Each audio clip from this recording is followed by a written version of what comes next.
রামচন্দ্র কি করেছে?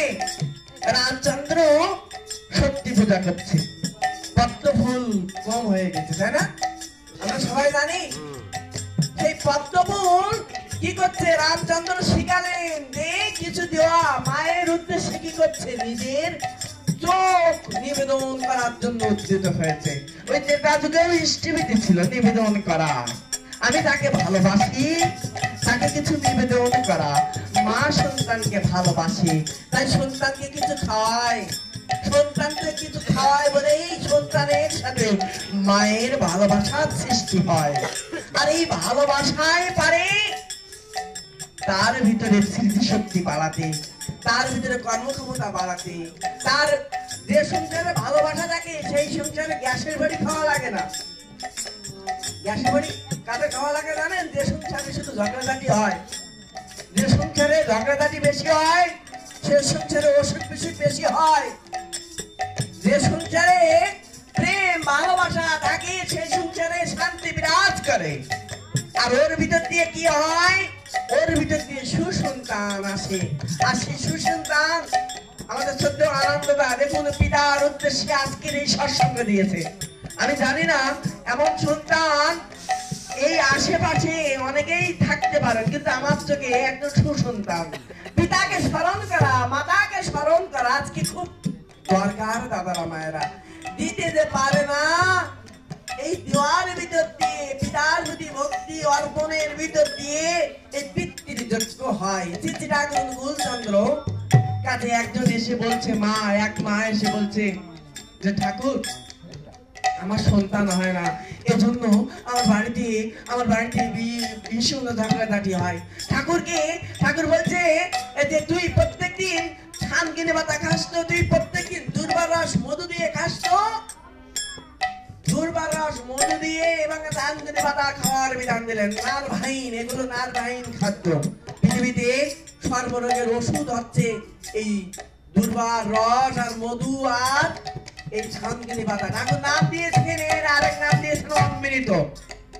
অমৃত নাম দিয়েছেন। এই অমৃত উদান তৈরি হয়েছিল কোথায়? ওই দেবতা এবং অসুরদের যুদ্ধের সময় কিন্তু অমৃত সমুদ্র মৈথুন। আজকে কি হচ্ছে আমরা জানি যে ভারতে কুম্ভ মেলা হচ্ছে, জানেন তো আপনারা? মহাকুম্ভ। এই কুম্ভ মেলা একটা ইতিহাস আছে। ওই সমুদ্র মৈথুনের সময় যখন ওই উঠেছিল, অমৃত উঠছিল, ওই অমৃত নিয়ে আসতে গিয়ে 4টে জায়গায় পড়ে গিয়েছিল। আজকে যে প্রয়াগরাজ, তাই না? এখানে কিন্তু 4টে জায়গায় সাধারণত কুম্ভ মেলা হয় 12 বছর পর পর। আর 12টা কুম্ভ মেলার পরে 144 বছর পরে মহাকুম্ভ মেলা হয়। এই মহাকুম্ভ মেলা এবার হচ্ছে মহাকুম্ভ মেলা। আমি দেখছিলাম সাংবাদিক, আমার যেহেতু ভিসা আছে, আমার একটু ইচ্ছা আছে যাওয়ার। যে 29 তারিখে একটা পূর্ণ দিন, এই 29শে জানুয়ারিতে আমি যাইবো সেখানে। এখানে অনেক মুনি ঋষিরা আসে। আজকে আমরা প্রার্থনার সময় খুব একটা মানুষ দেখিনি। কেন? এই প্রার্থনার সময় সমবেত প্রার্থনা, আমি সদ্য কালীপদদার বাড়িতে বলছিলাম, আজকে নিজে প্রার্থনা করা আর একসাথে একটা জায়গায় সমবেত হয়ে প্রার্থনা করা, এটা 100 গুণ ফল হয়। কারণ প্রত্যেকের শরীর থেকে একটা রে নিঃসরণ হয়, একটা শক্তি নির্গত হয়। ওই সমস্ত শক্তি যখন প্রভুর মানে যায়, তখন একটা স্বর্গীয় পরিবেশ সৃষ্টি হয়। এই বায়ুমণ্ডলেই পরিবর্তন হয়ে যায়।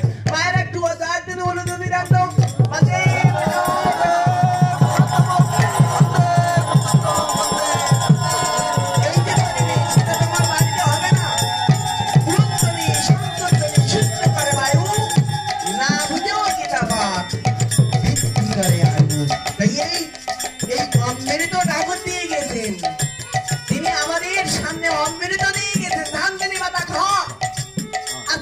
সকালবেলা ধানচিনি পাতা যদি না পাই, ঠাকুর বলছে অভাবে তুলসীর পাতা খেতে হয়।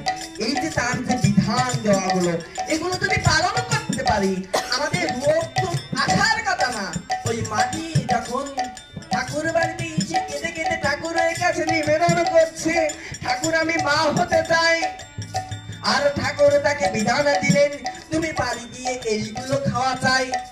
এইগুলো খেয়ে ঠাকুরের নাম করে নিয়মিত নাম করে যখন সে ঠাকুরের কাছে প্রাণ ভরে কাঁদে, আসলো তার চারটে চারটে সন্তান, সেই সন্তানকে মা কিছু দিনকে যে তার যায়, তেমনি ভাবে যখন সে মহাসুখে রয়। কিছুদিন পরে ঠাকুরের কাছে কেঁদে কেঁদে কয়, ঠাকুর আমি ওদের জ্বালা যন্ত্রণায়। কি হচ্ছে? ঠাকুর কাছে বলছে এই চারটে সন্তানের যন্ত্রণায় আমি আর পাচ্ছি না। কিছুদিন পরে সে কি কথা, তুই এখান থেকে 30 বছর আগে এসেছিলি না? হ্যাঁ ঠাকুর, তখন তুই কেঁদে কেঁদে সন্তান পেয়েছিলি, আবার তুই এখন বলছিস ওদের জ্বালা যন্ত্রণায় তুই আর শিখতে পারছিস না। এ কেমন কথা? দেখেছেন কি বলছে? যে ওদের জ্বালা যন্ত্রণা আর টিকতে পারছে না। যে নিল সন্তান ঠাকুরের কাছে, ঠাকুরের কাছে কি চাইতে হয়? ওরা চাইতে জানে না দয়াময়, ওরা চাহে ধন জন আয়ু আরোগ্য বিজয়। আমরা চাইছি পুত্রাং দেহি, ধনাং দেহি, যশাং দেহি, মামলার থেকে মুক্তিং দেহি, তাই না? এগুলো চাই। এগুলো ক্ষণিকের, এই সামান্য সময়ের জন্য। যে ধনে হইয়া ধনী, মনির না মানে মনি, সেই ধন সেই সম্পদ চাইতে হয়। কোন সম্পদ?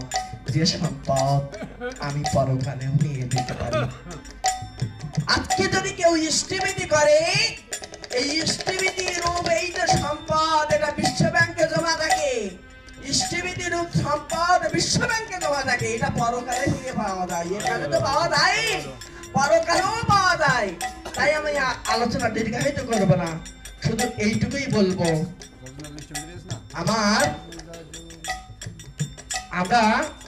আমরা এই 5টা নীতি যেন পালন করার জন্য প্রয়াসশীল হই। যজন তাজন ইষ্টভীতি,